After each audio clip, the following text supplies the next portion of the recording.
Instituto de Química da USP, estrutura e propriedades dos compostos orgânicos, acidez e basicidade. A primeira definição para ácidos e bases surgiu através da observação de químicos quanto ao gosto azedo de alguns alimentos e substâncias, como por exemplo o limão e o vinagre. Simultaneamente, foi atribuída a nomenclatura de base a todas as substâncias que neutralizavam os ácidos. Com o passar do tempo e os avanços dos estudos científicos, as definições para ácidos e bases ficaram cada vez mais rebuscadas. Foi aí que surgiu as três principais teorias ácido-base, a de Arrhenius, a de Bronsted-Lowry e a de Lewis. A teoria ácido-base de Arrhenius diz que um ácido é aquele que libera íons H+ em água e uma base é aquela que libera íons H- em meio aquoso. Já para Bronsted-Lowry, ácido é uma espécie que doa um próton, enquanto base é uma espécie que aceita um próton. Lewis define um ácido como um receptor de par de elétrons e base como um doador de par de elétrons. Será que conseguimos criar uma relação entre essas teorias? Podemos imaginar um diagrama que reúna todas as definições de ácidos e bases e chegaremos à seguinte conclusão. Todo ácido de Arrhenius e de Bronsted-Lowry é um ácido de Lewis. E todo ácido de Arrhenius é um ácido de Bronsted-Lowry. Entretanto, nem todo ácido de Lewis é um ácido de Bronsted-Lowry ou um ácido de Arrhenius. O mesmo se aplica para as bases. A partir de agora, só iremos trabalhar com a teoria de Bronsted-Lowry. Assim, poderemos definir ácidos e bases conjugadas que terão grande importância nas próximas discussões. É muito importante para fundamentar nossos conceitos de que se tenha uma noção prévia sobre a constante de acidez. Imaginemos a dissociação de um ácido HA, evidenciada pela equação abaixo. HA em meio aquoso se dissocia em H+, mais A-. Ao construirmos a constante de acidez deste ácido, chegaremos à seguinte expressão. Constante de acidez é igual à concentração de H+, vezes a concentração de A- dividido pela concentração de HA. Ao aplicarmos menos log de Ka, temos o denominado pKa, que indica a força de um ácido. Portanto, quanto mais forte é o ácido, menor é o seu pKa. A seguir, é apresentada uma tabela com as escalas de pKa para a força de ácidos. Como exemplo, temos o ácido clorídrico, que possui um pKa de -7, o que nos indica que o ácido clorídrico é um ácido muito forte. Agora que já sabemos o que se define como sendo um ácido e uma base segundo Bronsted-Lowry, podemos nos perguntar, o que afeta a força de um ácido? Vimos que o pKa é um indicador da acidez relativa de uma substância, mas será que seu valor é uma constante ou pode ser afetado por fatores estruturais? Para responder isso, devemos olhar para o par conjugado ácido-base. Considerando uma reação ácido-base genérica, devemos ter uma espécie que tem a tendência de doar seu próton, ou seja, um ácido, e uma espécie que tem a tendência de ganhar um próton, ou seja, uma base. Quando a reação proceder com a transferência do próton, ficaremos com dois produtos. Acontece que a espécie A-, por causa de sua carga negativa, agora tem a tendência de atrair prótons H+, portanto, por definição, uma base. O mesmo para a espécie BH+, que por causa de sua carga positiva, tem a tendência de perder seu próton, portanto, por definição, um ácido. Como essas espécies são um produto de uma reação, as classificamos como espécies conjugadas.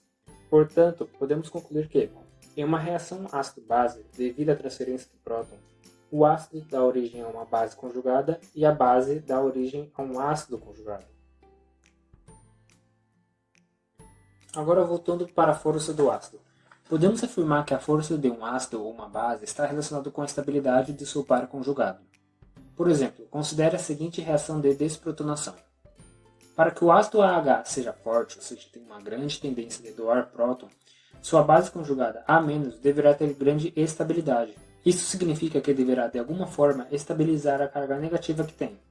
Mas quais os principais efeitos estruturais que influenciam a estabilidade estrutural? Falaremos a seguir dos 4 principais.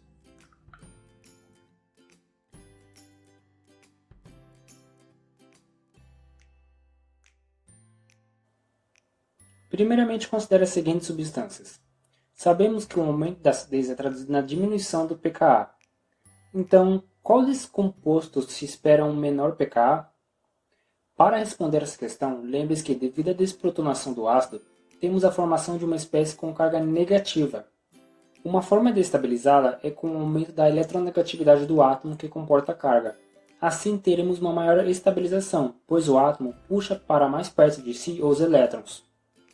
Portanto, um aumento da eletronegatividade aumenta a estabilidade da base conjugada, e assim aumenta a acidez do composto, tendo como efeito a diminuição do pKa. A tabela periódica nos informa que temos um aumento da eletronegatividade de cima para baixo e da esquerda para a direita. Com isso, o flúor, por possuir a maior eletronegatividade, terá a base conjugada mais estável, fazendo com que o ácido fluorídrico seja o mais ácido entre os compostos. Enquanto que o carbono, devido à sua pequena eletronegatividade, terá o ácido mais fraco entre eles. Deste modo, podemos escrever a seguinte ordem de acidez relativa, o que converge com os valores de pKa encontrados na literatura. Agora, vamos analisar mais um efeito estrutural na acidez, o tamanho, ou seja, como é que o tamanho dos átomos podem afetar a acidez de uma substância. Já sabemos que a acidez é determinada pela estabilidade da base conjugada, então uma melhor pergunta seria: como será que o tamanho do átomo afeta a estabilidade da base conjugada? Vimos que todo ácido dá origem a uma base conjugada que terá uma carga negativa. Agora, quando comparamos elas, por terem tamanhos diferentes, chegamos à seguinte relação. Aquelas formadas por átomos maiores serão relativamente mais estáveis. Isso porque, quanto maior o átomo, aumentamos a dispersão da carga negativa e podemos concluir que, quanto maior o tamanho do átomo suportando a carga, menor será a densidade eletrônica e, com isso, maior será a estabilidade da base conjugada, tendo como resultado um aumento da força do ácido, ou seja, da diminuição do pKa. Por exemplo, considere as seguintes substâncias. Qual delas se esperaria a maior acidez relativa? A tabela periódica nos fala que há um aumento do raio iônico da direita para a esquerda e de cima para baixo. Para o exemplo que temos, o flúor é o que tem o menor e o iodo o que tem o maior raio iônico. Com isso, escrevemos as bases conjugadas, onde o fluoreto seria a base mais estável, portanto ela deriva do ácido de menor força relativa, enquanto que o iodeto seria a base mais estável, porque ele deriva do ácido com maior força relativa. Com essas informações, podemos colocar essas substâncias em ordem de acidez. Percebemos que isso vai ao encontro com as informações de pKa encontrado na literatura, onde iodeto de hidrogênio, por ser o ácido mais forte, tem o menor pKa, por exemplo. Falemos agora do efeito indutivo e da deslocalização eletrônica. Para estas substâncias, qual será a acidez relativa entre elas? Para responder isso, consideremos a substituição de um hidrogênio por diferentes haletos. A desprotonação do ácido acético dá origem a um acetato, que tem uma carga negativa. Como vimos, a força de um ácido depende da estabilização da base conjugada. Agora, quando consideramos a substituição de um hidrogênio do CH3 por um halogênio, temos que o halogênio, devido à sua eletronegatividade, puxará a nuvem eletrônica do oxigênio para si, de modo a diminuir a densidade eletrônica, com efeito indutor de retirada de elétrons. Ou seja, um aumento da eletronegatividade aumenta o efeito indutor de retirada de elétrons, que diminuirá a densidade eletrônica, aumentando assim a estabilidade da base conjugada de modo a aumentar a acidez. Isso tem como consequência a diminuição do pKa. Sendo assim, teremos que, por causa do flúor, o ácido fluoracético será o mais ácido, enquanto que o ácido acético será o de menor acidez. Com isso, podemos escrever a seguinte ordem relativa de acidez.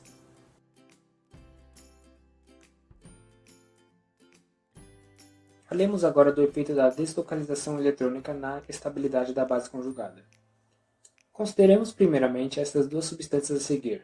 Como podemos explicar a maior tendência do ácido acético de doar seu próton do que no etanol? Isso equivale a dizer que a base conjugada do ácido acético é mais estável. Ou seja, como podemos explicar essa maior estabilidade? Existem dois fatores responsáveis. O primeiro é o efeito indutivo do segundo oxigênio no íon carboxilato, que diminui a densidade eletrônica sobre a estrutura. O segundo é a deslocalização eletrônica. Enquanto que para a base conjugada derivada do etanol temos elétrons localizados no oxigênio, ou seja, os elétrons estão sob um único átomo. Para o íon carboxilato, temos que os elétrons não estão sobre um único átomo, portanto estão deslocalizados, constituindo como resultado uma estrutura intermediária, ou seja, um híbrido de ressonância. Por esses dois motivos, o íon carboxilato tem maior estabilidade, uma vez que a densidade eletrônica está mais diluída sobre a estrutura, explicando assim a maior tendência de doar o próton do ácido carboxílico do que aquela observada no etanol. Isso vai ao encontro dos valores de pK encontrados na literatura. Ao longo do vídeo, aprendemos diferentes definições de ácido-base, a de Arrhenius, a de Bronsted-Lowry e a de Lewis. Vimos também a definição de pKa, como a estrutura altera esse valor.